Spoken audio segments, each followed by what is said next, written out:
There are moments in life when silence speaks louder than power, and this was one of them. Barack Obama faced mockery, disrespect, and anger. But what he said next reminded everyone why true leadership never needs to shout. Washington, D.C. was glowing that night. The air carried the weight of something big, the kind of tension that even the walls could feel. Powerful people filled the room, voices murmuring, cameras flashing, the scent of expensive perfume and polished ambition floating everywhere. It wasn't just another political event. It was the event, a night where past and present power stood side by side. On the guest list were senators, business tycoons, and respected leaders. But everyone's eyes were waiting for just 3 people. When the doors opened and security moved aside, the whispers grew louder. First came former President Barack Obama, tall, confident, and calm, dressed in his usual dark suit with that quiet, easy smile that always carried more meaning than words. Then came President Donald Trump, shoulders square, expression sharp, waving to the crowd with the self-assured swagger that had become his trademark. And just a few steps behind him, Barron Trump, taller now, no longer the quiet boy people remembered. He had grown into a striking young man, standing beside his father with an expression that said he was ready to be noticed. All 3 of them, Obama, Trump, and Barron, under one roof. The room could barely hold the energy. The host took the stage, his voice a little shaky as he greeted the guests. "Tonight," he began, "we gathered to talk about leadership, unity, and the direction of this great nation." The crowd applauded, but everyone knew this wasn't going to be just polite talk. You could feel it. Something was going to happen tonight. Something people would remember. The host continued. "We'll begin with a few words from someone who inspired millions with his message of hope. President Barack Obama." The applause that followed was thunderous. Obama smiled, nodding humbly, and walked toward the podium. His steps were steady, his presence magnetic. As he reached the microphone, the noise faded. Even those who disagreed with him couldn't deny it. When Obama spoke, you listened. He began in a calm, measured voice. "Thank you. Tonight isn't about politics. It's about people. Real people who wake up every day trying to make life a little better for their families." He paused, letting the words settle. "You see, leadership isn't about how loud you speak or how powerful your title sounds. It's about how deeply you care. And right now, millions of Americans are struggling." The audience leaned in. Obama's tone wasn't fiery, and it was steady, serious and honest. He talked about inflation, about the soaring cost of living, and about the 62% of Americans who were finding it harder every month to afford simple things: groceries, gas, rent. He spoke about how leadership meant taking responsibility, not pointing fingers. He said, "If we spend more time blaming each other than fixing problems, we all lose." The words landed heavy in the room. You could see heads nodding. Even some people who didn't always agree with Obama couldn't deny that what he said made sense. Then, he added softly, "True leadership is not about showing power. It's about showing patience. And it's about understanding that the office doesn't make the man makes the office." Applause broke out again, loud and long.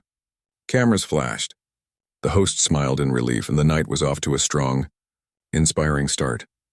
But not everyone was clapping.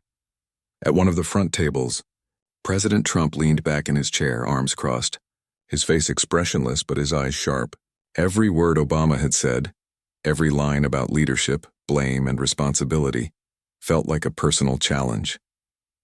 Next to him, Barron shifted slightly, watching Obama with quiet curiosity.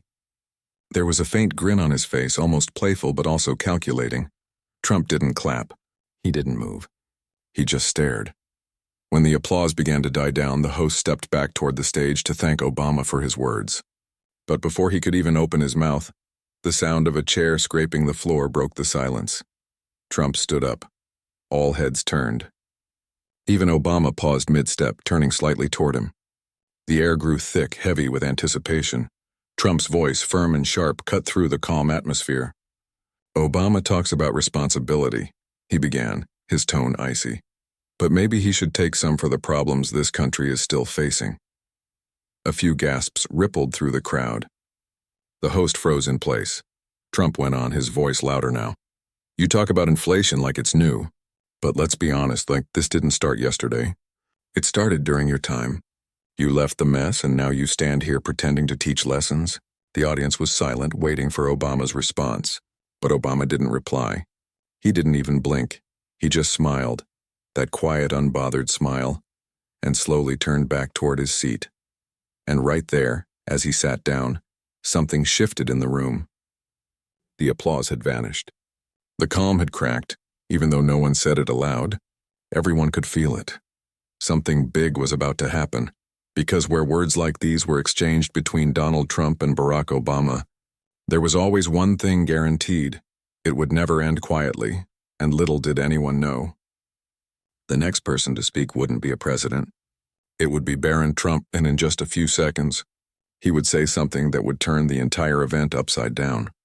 The room was still buzzing from Obama's speech, but now all that warm applause had turned into uneasy silence. Every eye was fixed on Donald Trump, who stood tall and defiant beside his chair. His hand rested on the table, and that familiar confidence, with the kind that could fill an entire arena, began to take over the room. His voice came out steady at first, almost too calm. "You know," he said, "Barack talks about leadership like he invented it. But let's be honest here. The problems America faces today didn't appear out of thin air." The audience tensed up. Some people exchanged nervous glances. Others leaned forward, wanting to hear what would happen next. Trump continued, his tone getting sharper with every word. "Inflation, high gas prices, broken trade deals, these didn't just start last week. They started under him, under the Obama administration, and now he's up here acting like he's the hero sent to fix it all." He paused, letting the words hang in the air like smoke. The room had gone so still that even the cameras seemed to stop clicking. Then Trump leaned closer to the mic and added, "You know, Barack, it's funny how people who cause the problems are always the first to lecture others about solutions." A few uneasy chuckles broke out, but most of the crowd stayed quiet. Nobody wanted to take sides, not here, not tonight. Obama, sitting just a few feet away, didn't move. His expression stayed calm, his eyes steady. That quiet composure almost made Trump's words feel louder, Trump noticed, and that only pushed him to go further. He turned toward the audience again, voice booming now. "I mean, look around. People can't afford groceries. Families are drowning in debt. And yet here we are listening to another speech about patience and hope, from the guy who started the fire in the first place." The host tried to interrupt, but Trump waved him off.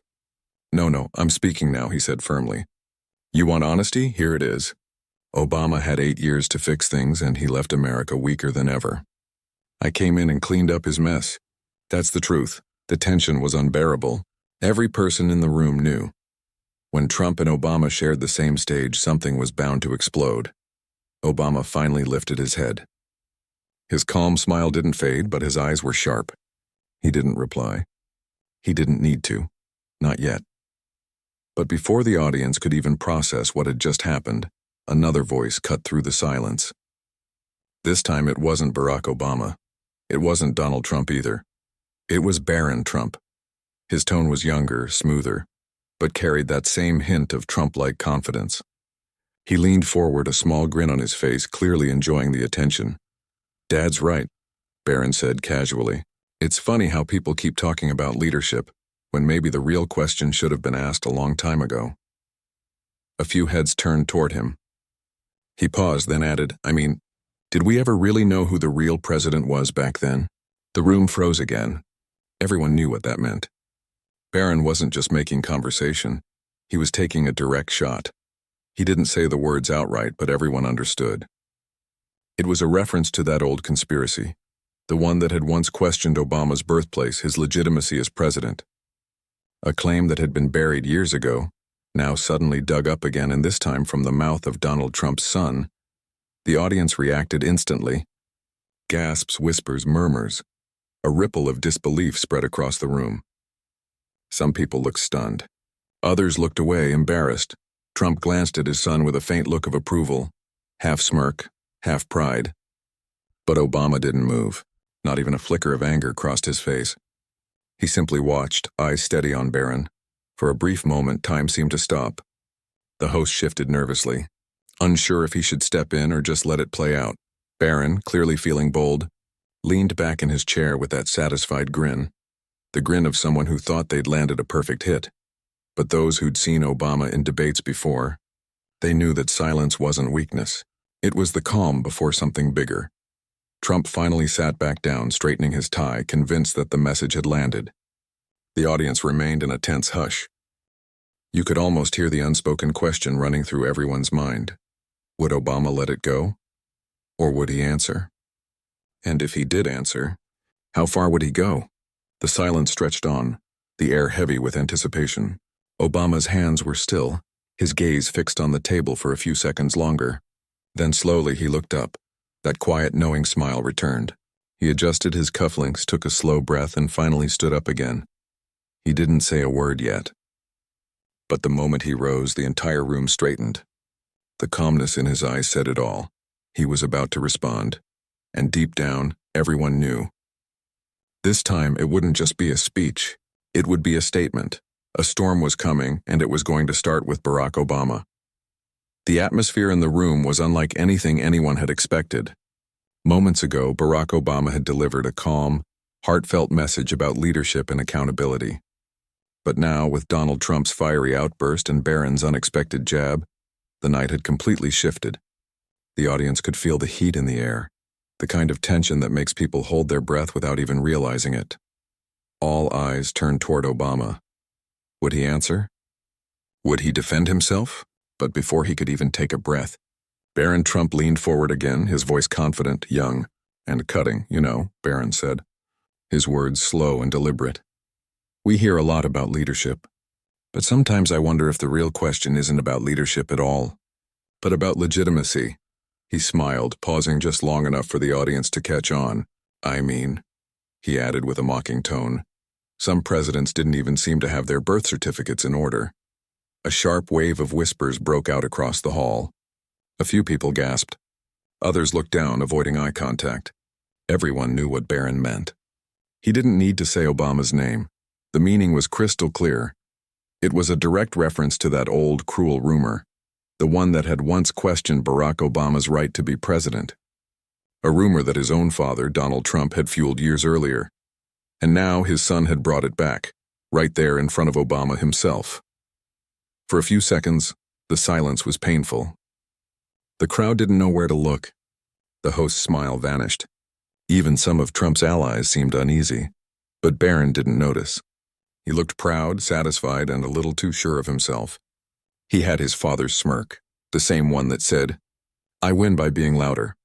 Trump leaned back, arms folded, saying nothing but clearly enjoying what his son had just done. And through it all, Obama remained still. Completely still. No frown, no glare, no quick comeback, just calm. That silence, that unshakable calm, filled the room more than any words could have. Barron tilted his head slightly, waiting for a reaction.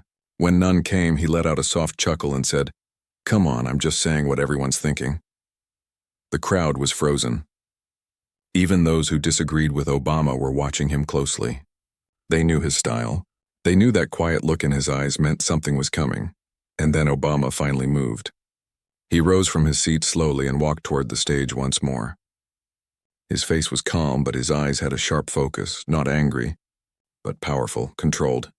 He stepped up to the microphone, looked directly at Barron, and started speaking in that familiar, measured tone that always seemed to cut deeper than shouting ever could.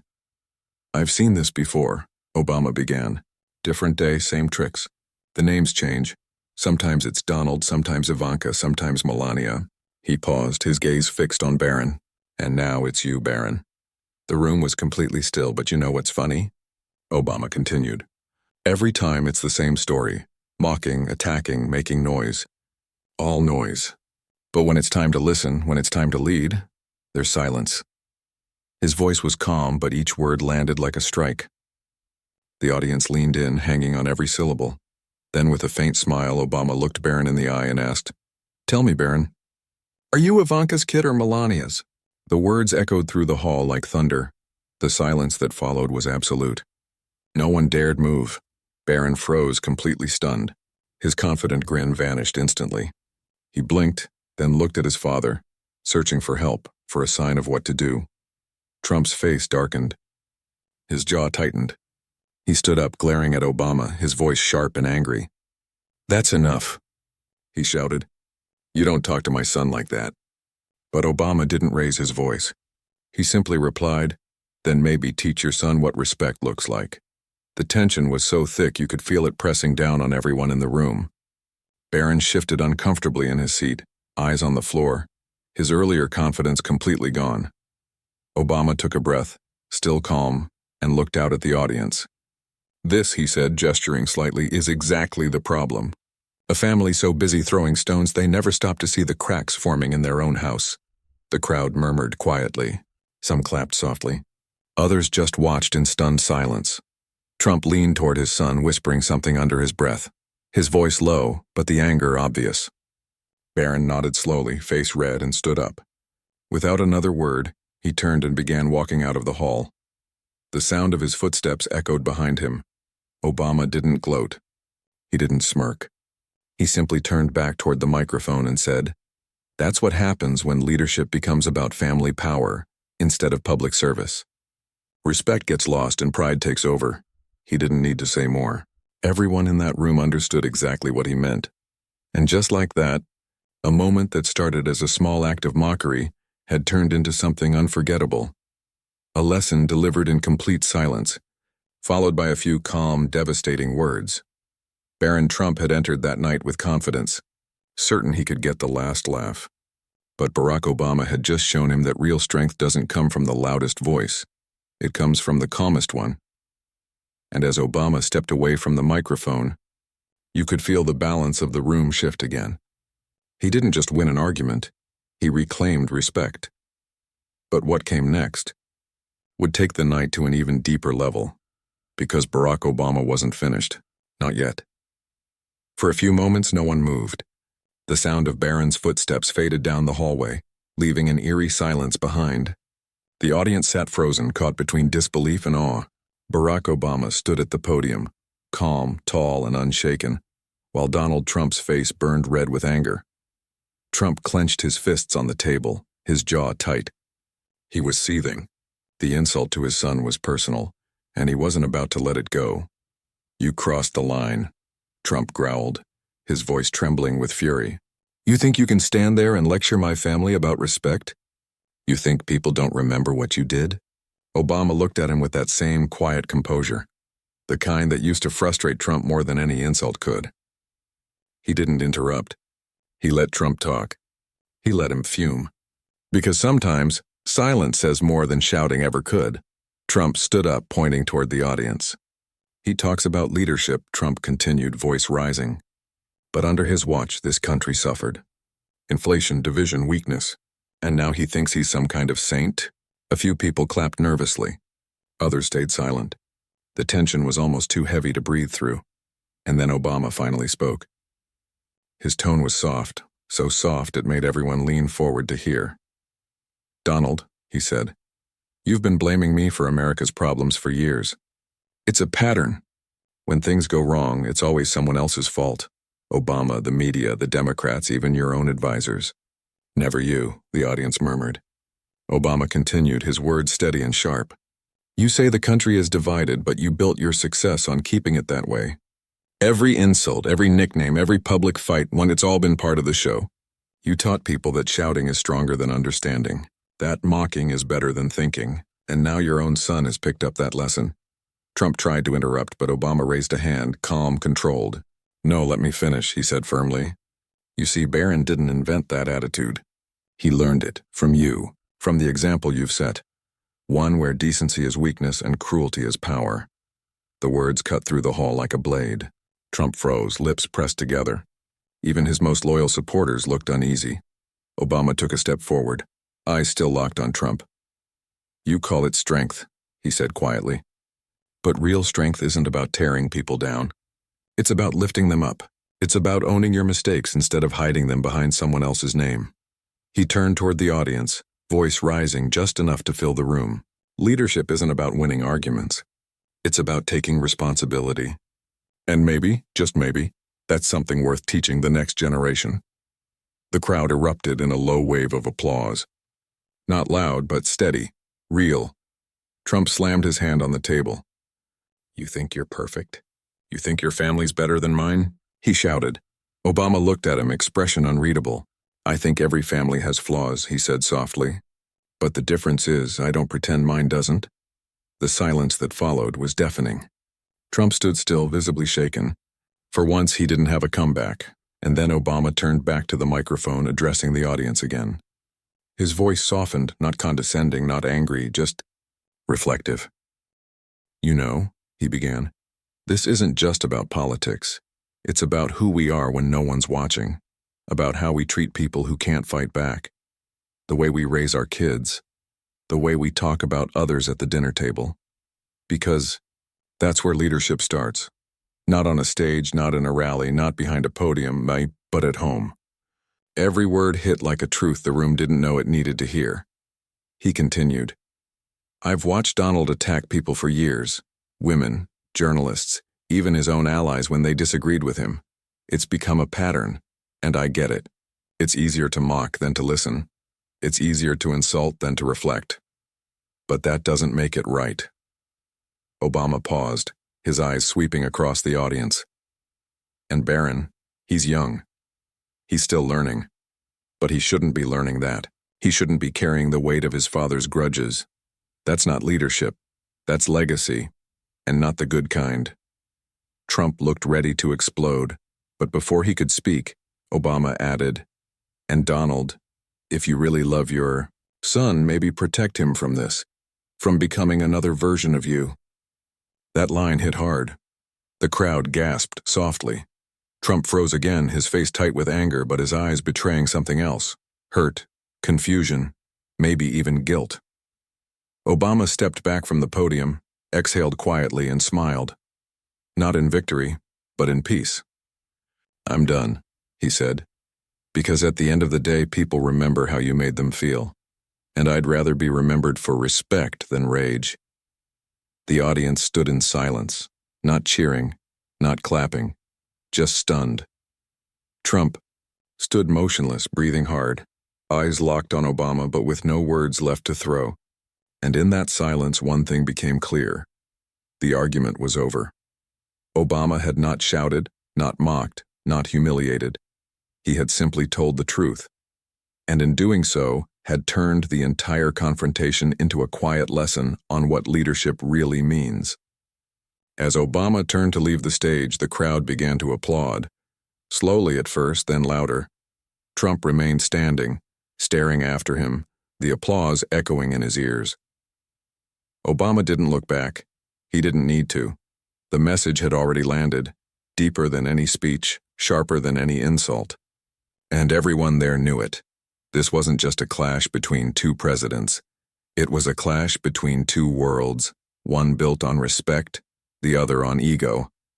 And on that night, respect had won. The applause filled the entire hall. It wasn't wild or chaotic. It was slow, steady, and deeply respectful. The kind of applause that carries meaning. People weren't clapping just because a man gave a speech. They were clapping because, for a brief moment, they'd witnessed something rare. Grace in the middle of chaos. Obama stood there quietly, taking in the moment. His expression didn't change. He didn't smile triumphantly or gloat. He simply nodded once, as if acknowledging not the praise but the truth that had just settled over the room. Trump, still standing near his chair, looked furious. His hands were clenched, his face pale with anger. He opened his mouth as if to say something, but no words came out. It was as though the fire had gone out. The fight had drained away. Even his most loyal supporters didn't cheer this time. They just watched in silence, unsure of what to do next. Obama finally stepped away from the microphone, his voice calm but commanding one last time. Let me just say this before I go, he began, turning slightly toward Trump, but addressing the audience. This isn't about winning or losing. It's about learning. Every single one of us, including me, is still learning how to do better, how to listen better, how to lead better. He paused for a moment, letting the words settle. I've made mistakes, he continued. Every leader has. But the difference between a mistake and a habit is whether or not you take responsibility for it. You can't fix what you refuse to face. And sometimes, facing it means looking in the mirror and asking, am I really proud of the example I'm setting? The room was silent again. Even the cameras seemed to stop humming. It wasn't the kind of silence that came from discomfort anymore. It was respect. A heavy, thoughtful kind of quiet. Obama looked out over the audience, scanning the faces. Students, reporters, world leaders, even a few of Trump's allies. He said, I didn't come here to argue. I came here to remind people that leadership isn't about pride. It's about service. About lifting others higher. Not standing on their shoulders to look taller. Then, almost softly, he added, and if that lesson reaches even one young person tonight, if one person decides to lead with empathy instead of ego, then maybe this conversation was worth it after all. He turned slightly toward the exit but stopped once more, looking back toward Trump's empty seat, Barron's chair still pulled out, a reminder of how the moment began. He said, family can be your greatest strength or your greatest weakness. It depends on what you build it on, respect or resentment, love or legacy. That line struck deep. Everyone felt it. Somewhere in the back, a few people began clapping again, softly at first, then louder. The applause built slowly, not just from admiration, but from a strange sense of relief. The tension that had filled the room was finally breaking apart, replaced by something lighter, something that felt hopeful. Obama gave one last nod, a small wave, and stepped away from the stage. The cameras followed him as he made his way toward the exit, his posture steady, his pace unhurried. Every step seemed to echo with meaning, not just an exit but a statement in itself. Trump didn't move. He stood there, silent, his face unreadable. Maybe he was thinking. Maybe he was furious. Maybe deep down, something in Obama's words had hit him in a place no one could see. Barron hadn't returned. His empty chair stood like a symbol of pride, of silence, of something unspoken. As Obama reached the doors, he turned one last time toward the audience. We all have choices, he said softly, every day, between what's easy and what's right. Between pride and purpose, I hope we choose better tomorrow. And with that, he walked out. The crowd rose to their feet. No one shouted. No one cheered loudly. They just stood, clapping in quiet respect, the kind that comes from witnessing something rare, something true. Trump slowly sat down, his eyes fixed on the empty stage. The applause carried on for a while, echoing off the walls, wrapping around the room like a message no one could ignore. And as the lights dimmed, the event ended not in chaos, but in reflection. People left quietly, whispering to each other, not about the argument but about the message, about respect, about leadership, about the line between power and humility. Later that night, clips of Obama's calm response would circulate everywhere, but none of them could fully capture what it felt like in that room, that strange mix of tension, truth, and grace. What everyone agreed on was this: Obama hadn't just spoken words. He had shown something, that true power isn't loud, it doesn't humiliate, it doesn't need to prove itself. True power stays calm when the world gets loud. And as viewers watched, many couldn't help but reflect, not just on the confrontation, but on themselves. Because Obama's message wasn't just for Trump or Barron, it was for anyone who's ever faced pride, anger, or misunderstanding, and had to decide whether to fight fire with fire or to stand with quiet strength. When the applause finally faded and the stage lights went out, the story wasn't about who won or lost. It was about something far greater, a reminder that dignity, respect, and self-control will always outshine arrogance and noise. And that, in the end, is how Barack Obama walked out. Not as a man who argued, but as a man who taught.